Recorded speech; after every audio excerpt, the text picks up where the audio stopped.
Now we are going to jump into the post show where me and Chris will wrap up our final thoughts. We had so much apparently to talk about that I did not think we were going to have so much to talk about. I kind of felt bad that we had to wrap up talking point number 3, but I kind of felt like you pitched it enough for like even for me and I hopefully put for the that in viewers. as like kind of like it was more of an open-ended question for the viewers and stuff and us. Yeah, Like, do we have free will?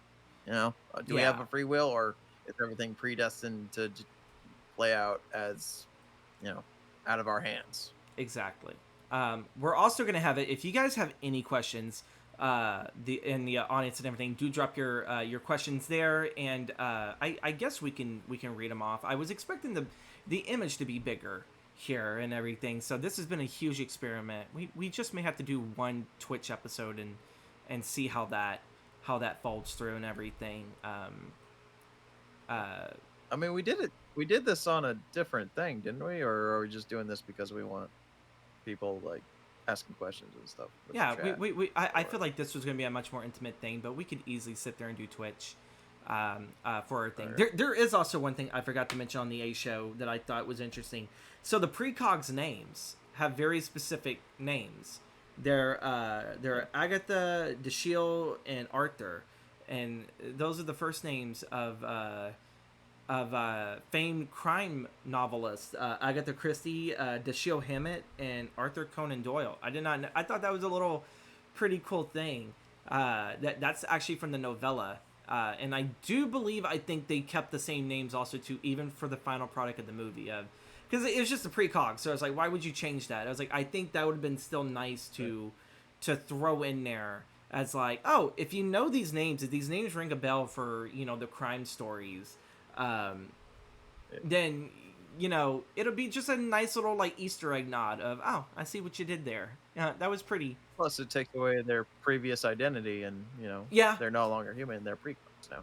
yeah. So it definitely strips them. I mean, like they still labeled it as Agatha Lively, so like I have no clue if in the final film if that was actually her birth name, because Anne Lively was her mother, played by Jessica Harper of Suspiria Yeah. and Phantom of the Mall.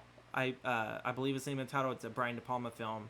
Um, I had no clue that was her. So like looking at that jump time from like 1977 to 2002, man, the makeup on it changed her so much because she was supposed to be a recovering drug addict. So, you know, she'll have those scars and everything. I can definitely sit there see there's typing going along. So I have no clue if they have a very long question to ask or if they're doing a lot of grammar fixing.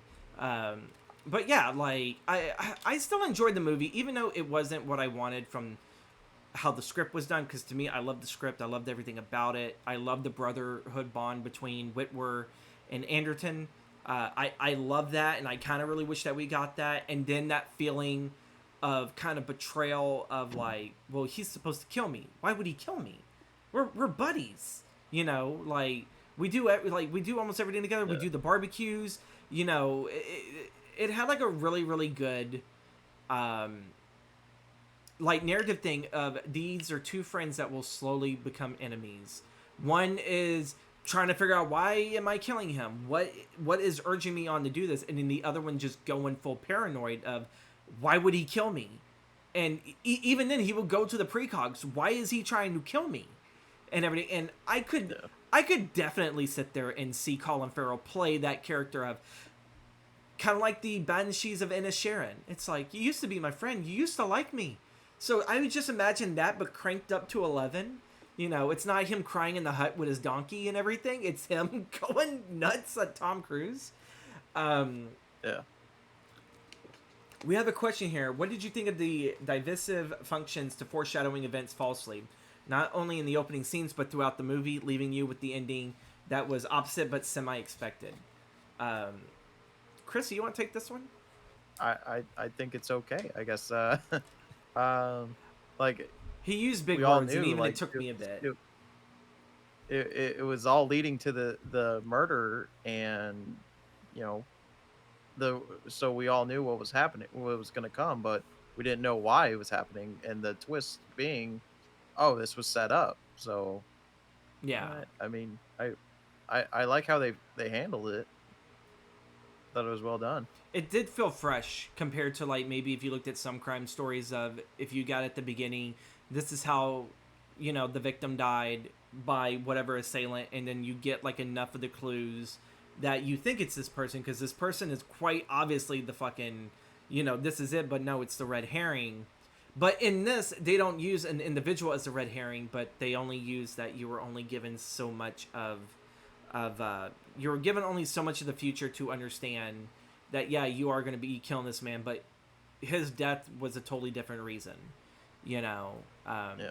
it was not out of anger that Anderton had killed this man, but it was merely out of I'm trying to save your life. I can save you, and I could possibly help your family out. And him trying to figure out who the hell are you talking to? Like who did you meet? And I mean, what I do find something interesting, like they explain like some murders aren't seen immediately or it's a crime of passion. mm-hmm. So they're usually seen within like the very day or like the next 20 minutes. But Anderton's crime of murdering the person is given like a whole day in advance, I think, and Yeah. it's not premeditated. So I just think it was weird that sometimes they gave it enough time to set it in motion, Mm-hmm. even though it was a crime of passion. Yeah. I can't even sit there and remember even in the script, if they had it where it was all within one day, that was what he was supposed to Yeah, do. I'm trying to even remember that now. I don't know if they locked it in with it was a few days, like he was going to sit there and do it within a few days, kill his partner and everything, or not and everything. So now that makes me want to go back and even read the script. But yeah, like yeah, looking at the film wise, yeah, that was like it's literally the TV show 24 hours within the span of a 2 hour movie and everything. And yeah. I can at least sit there and say that this movie did Because not bore me. There was not a ever boring moment because it was a race against time.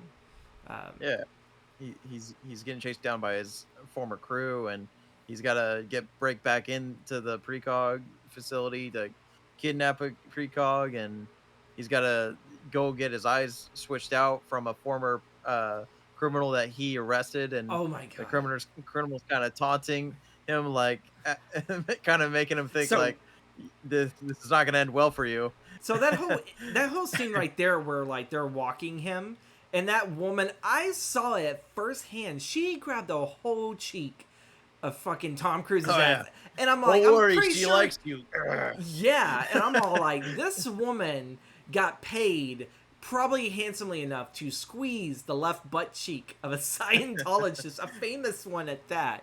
And I was just laughing. And then of course like I loved hearing like the story because I know in the script it was just some run in the mill dude, but I kind of do like that this film had it where oh yeah, I went and did some time because you arrested me, and it was like, well, like, you're a plastic surgeon and you were burning your own victims, for like, I think it was like out of pleasure before you would even fix them. And I'm like, why does that sound like a Batman villain? That sounds like a Batman villain. Like, when the fuck did we come into Gotham? You know, like that was a pretty interesting character. Uh, but yeah, no, I definitely enjoyed that one. That one, and I enjoyed the scene where, because I thought for some reason they were elevators, but no, they were cars. So it was the way how the highways went. And Yeah, that yeah, was a cool now little I'm just scene. waiting for Houston to be like that because we all know that they're not going to finish most of these freeways they built. I was like, dude, just build off and then have the cars like go zoom down. If I was, it stops people getting an accident on I-45 for no damn reason, I'm all for it, man. Like, so many times my day has been ruined just getting on I-45, and you find out, oh, there's 3 accidents, like, in the middle of the day when it's sunlight and there's barely any traffic to begin with. yeah. Like, Believe it or not, it though, sucks. I still believe that even in a future like what was in Minority Report, there would still be some asshole getting into a fucking NIM wreck. Yeah. The one thing I really do like that what the script did. This is 1997. This was long before they had the automated what is it, the computer board that would stop the car if there's like someone within like a certain amount of meter going. And you sat there, you see that kid playing with like, I think it was like a frisbee or a ball, and it goes into the road, and she's walking there, and you're thinking, oh my god, the truck's gonna kill the kid. As like, I was like, is pre-crime gonna step in? And then he keeps going, and it's some weird futuristic, like, I think Chevy truck and everything. And you find out the guy's not even driving really. Like the wheel is moving all on its own, and he's just over here reading the paper. And I was like, there is nowhere in America where there'd be someone like that. Like they would try that, and chances are that shit would be faulty.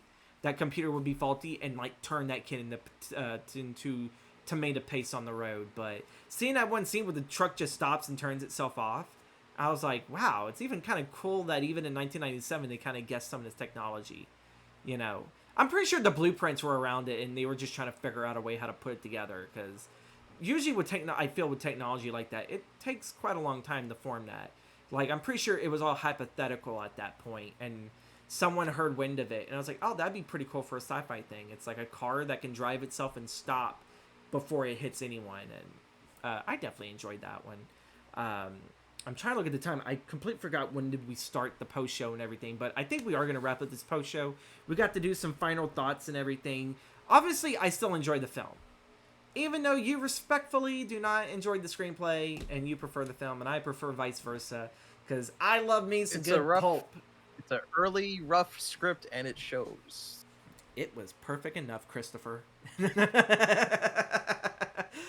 With that being said, thank you guys again also for being here for our first post show.